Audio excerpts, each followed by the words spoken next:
정치권을 강타한 통일교 로비 의혹에 개혁신당이 제3자 특검을 처음으로 언급하며 존재감을 드러내고 있습니다.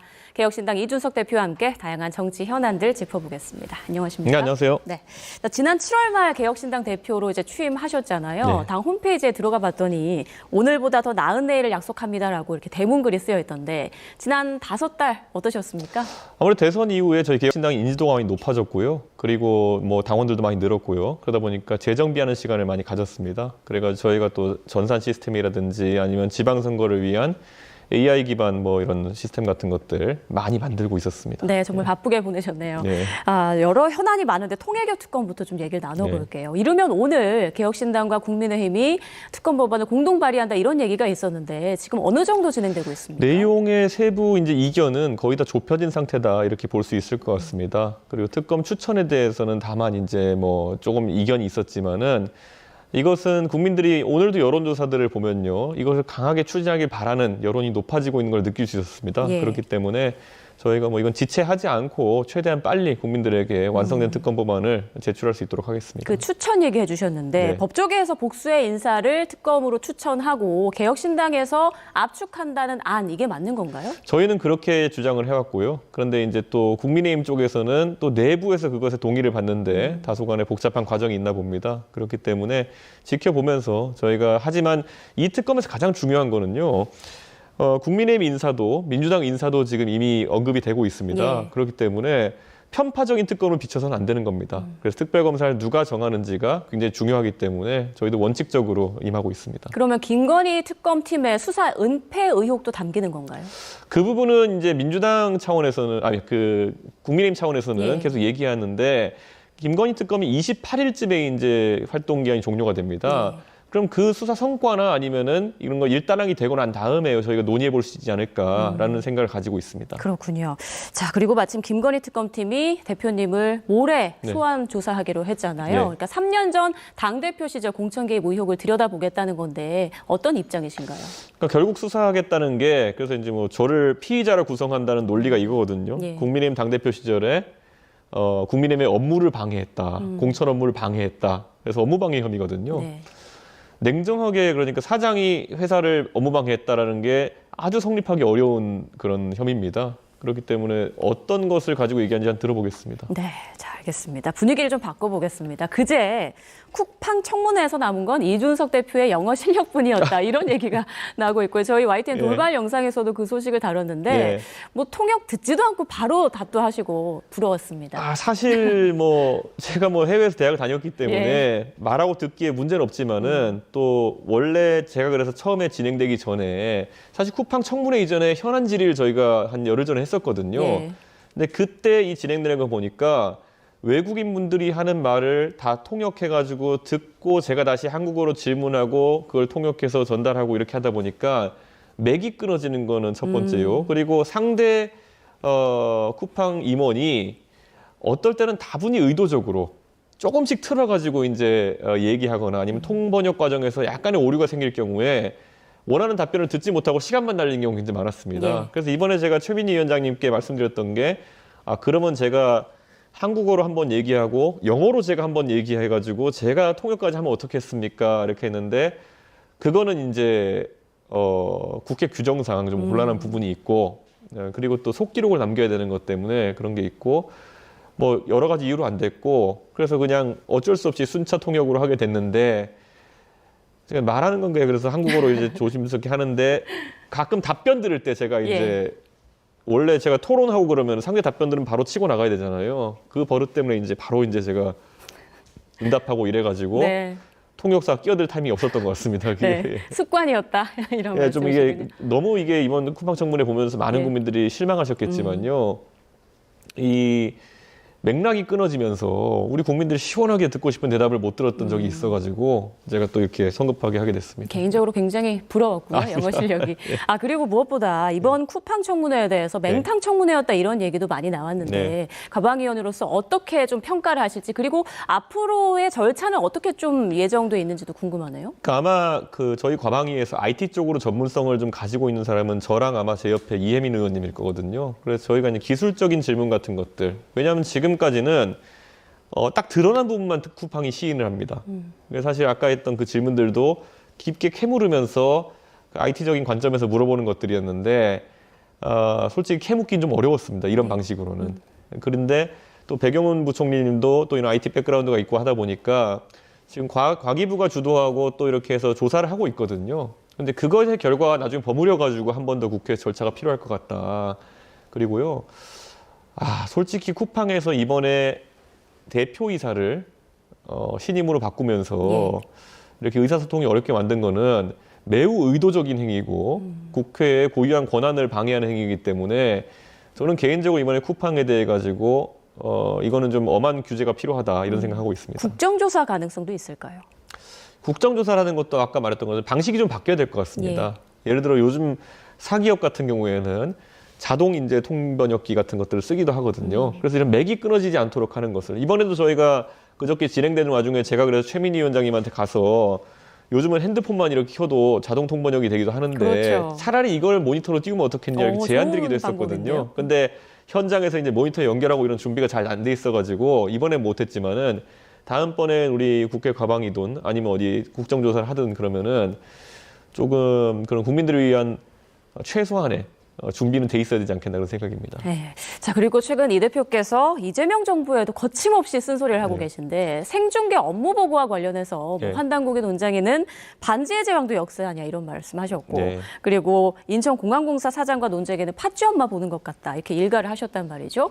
지금 대통령의 생중계 업무 보고에 대해서 좀 비판적으로 보고 계신 거잖아요. 그러니까 대통령께서 본인이 이제 워낙 그 과거에도 그냥 성남시장 하실 때도 이러면은 뭐 트위터로 무슨 업무 지시 내리고 이런 거 하면서 그게 새로웠기 때문에 잠깐 주목받고 이랬던 적이 있거든요. 그런데 지금 대통령의 통치 방식이라는 거 있어가지고 대통령, 이제 대한민국은 너무 큰 나라이기 때문에 옛날에 그냥 가가지고 박정희 대통령이 고속도로 챙기고 이렇게 한두 가지 챙기는 모습으로 다 관리할 수 없는 나라가 됐어요. 그렇기 때문에 전문가들의 말을 경청하고 그에 따라 판단을 내리는 것이 대통령의 직업이 된 건데 이번에 보여주신 모습은요. 우선 제가 팥쥐 엄마로 묘사했던 건 뭐냐면은 그 대부분의 그 재혼 가정에서 아이를 마음으로 키우지만은 일부 그렇지 않은 사례들 보면은 굉장히 이제 내가 낳은 자식이 아니면은 필요 이상으로 자극하고 이런 경우가 있었잖아요.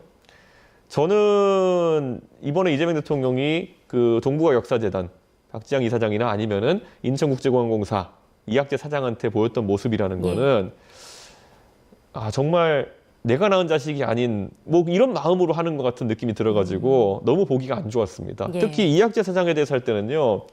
이학재 사장은 사실 지금의 야권 인사 중에서도 여야 두루 이렇게 평이 좋은 인사로 통하거든요. 그런데 그 사람을 갑자기 무슨 뭐 일도 못하는 사람, 뭐 말도 제대로 못하는 사람, 뭐 이런 식으로 업무도 파악 못하는 사람 이렇게 만들어버리려고 하는 걸 보면서 민주당에 계신 분들도 저한테는 개인적으로 왜 굳이 이학재 사장한테 그랬느냐. 민주당 내부에서도. 그런 얘기가 좀 들려 나왔습니다. 그렇군요. 이 대표께서 뒤돌아보면 지난 윤석열 정부 때 집권 여당 대표를 지내셨잖아요.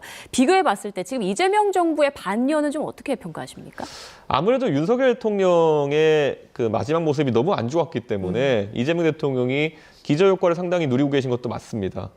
윤석열 대통령에 비해 보면은 많은 것이 괜찮아 보이겠죠. 근데 지금 절대적으로 봤을 때는 뭐 대외적인 경제 변수도 그렇고요. 그리고 아까 봤던 여야의 협치가 안 되는 문제. 특히 이번에는 그 업무보고라는 걸 통해 가지고 우리 쪽에서 임명한 사람이 아니면은 어떻게 대하는지 이런 적대적인 모습 이런 것들을 보여주셨기 때문에 걱정스러운 부분이 상당히 있습니다. 그리고 지금 보면 내란 특별재판부니 아니면은 특검을 또 뭐 종합특검 한다느니 이게 뭐냐면요. 비상을 계속 선포하는 겁니다. 이게 국민들이 비상을 계속 선포하는 정권 아래에서는 굉장히 힘들게 되어 있거든요. 예전에 우리 독재 정권 때 보면요.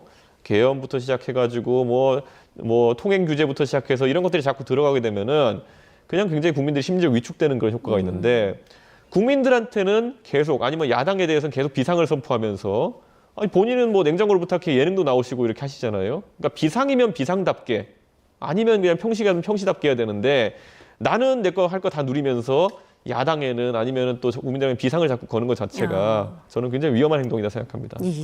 이어서 보수 야권으로 한번 눈을 돌려보죠. 지금 국민의힘 장동혁 지도부에 대해서는 한 몇 점 정도 주시겠습니까? 저는 이거는 뭐 C 등급 이하라고 봅니다, 지금. 네, 이렇게 해가지고 결국에는 대선 이후에 그런 보수가 어려운 국면 속에서 새로운 돌파구가 마련될 수 있겠느냐. 어렵다 보고요. 제가 예전에 장동혁 대표가 용꿈을 꿀 거다라고 얘기한 적이 있었어요. 예. 실제 꾸고 계시는 것 같고요. 근데 꾸는 방식이 예전에 비슷하게 용꿈 꾸셨던 황교안 대표랑 너무 비슷하다. 그런데 공교롭게 제가 뭐 뇌파를 조종한 건 아니지만은 본인 입으로 우리가 황교안이다를 하셨잖아요. 근데 우리가 황교안이다가 얼마나 무서운 말이냐면요. 물론 황교안 대표가 지금 처한 법적 그런 상황에서 지지한다는 거겠지만은 황교안 대표가 그때 보수 진영에서 유아 독존처럼 대선 주자의 지위를 좀 누리시다가 총선 져가지고 완전히 몰락한 다음에 그 다음에 이제 내려앉고 나서야 다시 이제 김종인, 이준석 체제가 들어서면서 선거를 이기게 됐던 거거든요. 좀 굳이 인용하시고 굳이 그렇게 응원하시지 않아도 되는 그런 모습이었는데 그래서 우리가 황교안이다 선언하셨으면은 가는 길도 좀 비슷한 것 같은데 결과도 비슷할 수밖에 없다. 네. 약간 도플갱어다 이렇게 보시나요? 안타깝지만 제가 그렇게 한 것도 본인이 선언하셨어요. 우리가 황교안이다를. 예. 예. 자, 대표님도 알다시피 국민의힘은 수장을 바꾸는데 거침이 없지 네. 않습니까? 지방선거를 앞두고 중도 외연 확장의 목소리가 많이 나오고 있는데 이런 과정에서 장동혁 대표의 거취도 바뀔 가능성이 있다고 보세요? 저는 장동혁 대표가 아까 뭐 C 등급 이하라고 했음에도 예. 불구하고 그럴 가능성은 낮다라고 보는 낮다. 것이요. 우리가 선거 때 비대위나 이런 걸 출범시킬 때는 대안이 괜찮아야 됩니다. 그러니까 누가 봐도 그 사람이면 지금보다 낫지. 그래서 예전에 2011년으로 가면은 홍준표 대표가 있던 시기에 서울시장 보궐선거를 치니까 박근혜 비대위로 가자. 당연히 박근혜 대통령이 그 당시 나아 보였으니까 그랬던 예. 것이고요. 황교안 대표가 무너진 뒤에는 김종인으로 가자. 박근혜, 김종인 정도 되면 이분들은 선거 이기는 분입니다. 근데 지금 예를 들어 장동혁 대표를 끌어내린다고 해가지고 대안으로 이기는 사람을 대기가 어렵거든요. 그래가지고 아마 쉽지 않다. 지금 그 당 안에 보면 김치국 마시는 분들이 좀 있는 것 같은데 거기 김치국 마시는 분들 예전에 당 지휘해가지고 선거 다 말아먹고 이랬던 분들이거든요. 그래서 그런 선명한 대안이 되지 못할 거다 이렇게 봅니다. 지금 장동혁 대표를 대안할 사람이 없다, 대체될 사람이 없다는 말씀이신데 네. 자, 이 질문 꼭 드리고 싶었어요. 이런 가운데 김문수와 한동훈이 두 사람이 러브샷을 하는 모습이 포착이 됐는데 네. 대표님께서도 적지 않은 충격을 받으신 것 같더라고요. 좀 당황스럽긴 합니다. 예. 그래가지고 지난 대통령 선거 경선 때 그 두 분이 경쟁하기도 했고 무엇보다도 한 분은 윤 어게인 비슷한 성향을 갖고 계시고 한 분은 또 그거에 반대한다는 듯이 물론 과거에는 본인이 윤석열 대통령한테 뭐 총애를 받았던 사람이지만은 둘이 어떤 이유에 싸웠는지 모르겠지만은 이제는 반윤한다고 하고 있는 분이거든요. 저는 예를 들어 부정선거부터 시작해가지고 많은 것에 이견이 있을 텐데 저렇게 끌어안고 뭐 같이 하자고 하는 것 자체가 참 두 분 다 요즘 외로우시구나 이런 생각이 좀 듭니다. 예. 그렇다면 정치인으로서 한동훈 전 대표에 대해서는 어떻게 평가하고 계세요? 뭐 장점과 단점이 공존하겠지만은 최근에 이제 그 당 안에서 싸우시는 거 보면은 뭐 당원 게시판에다가 뭐 한동훈 대표의 동명이인이라든지 아니면 뭐 가족으로 추정되는 인사들이 글을 썼다 이런 거 싸우잖아요. 네.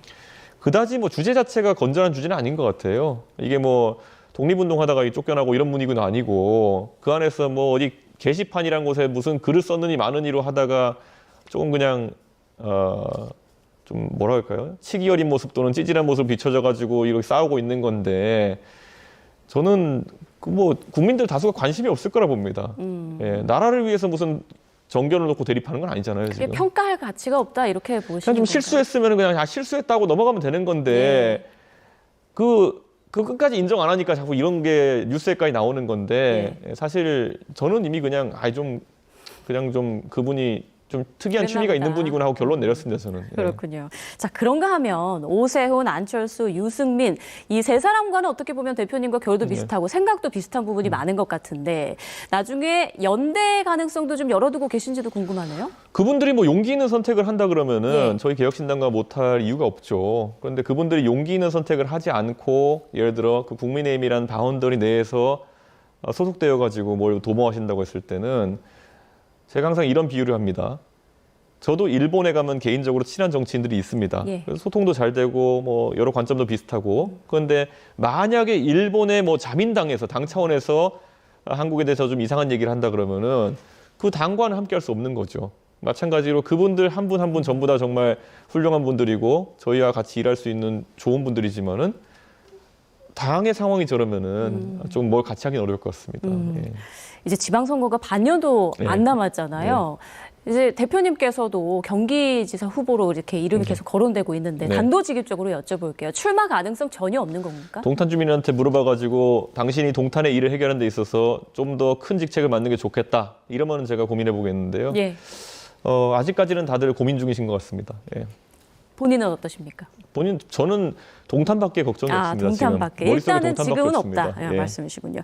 자, 그럼 앞으로 그 내년 지방선거에서 개혁신당의 청사진이라고 해야 될까요? 목표는 좀 어떻게 잡고 계세요? 아무래도 지방선거는 여러 단계의 사람들을 뽑다 보니까요. 저희는 젊은 사람들이 정치할 수 있는 공간을 많이 열어보겠다. 그래서 기초의원이나 광역의원 중심으로 먼저 선거 캠페인을 짜고요. 예. 광역단체장 후보는 저희가 이제 전국의 시도 중에 한 7, 8군데는 이제 후보가 확정되어 가는 상황입니다. 그렇기 때문에 저는 꽤 저희가 재미있는 선거를 할 수 있을 것이고 저희는 TV 토론 출전권이 보장된 정당입니다. 그래서 아마 저희 후보들이 정견 밝히기에 좋은 환경일 것이다 이렇게 봅니다. TV 토론 기대해 보겠습니다. 마지막으로 개혁신당과 이준석 대표의 비전도 좀 밝혀주시죠. 제가 국민들한테 이런 말씀 좀 드리고 싶은데요. 정치에 있어서 많은 지금 불만을 갖고 계신 분들이 있는 것 같아요. 그런데 같은 선택을 하면서 다른 결과가 나오기를 바라는 것은 이상한 겁니다. 이번에 다른 선택을 좀 해주시면은 다른 결과가 나와서 다른 정치 문화가 생길 것이다. 다른 선택 부탁드립니다. 네, 잘 들었습니다. 지금까지 개혁신당 이준석 대표와 정치 현안들 짚어봤습니다. 앞으로도 자주 나와주세요. 네. 고맙습니다. 감사합니다.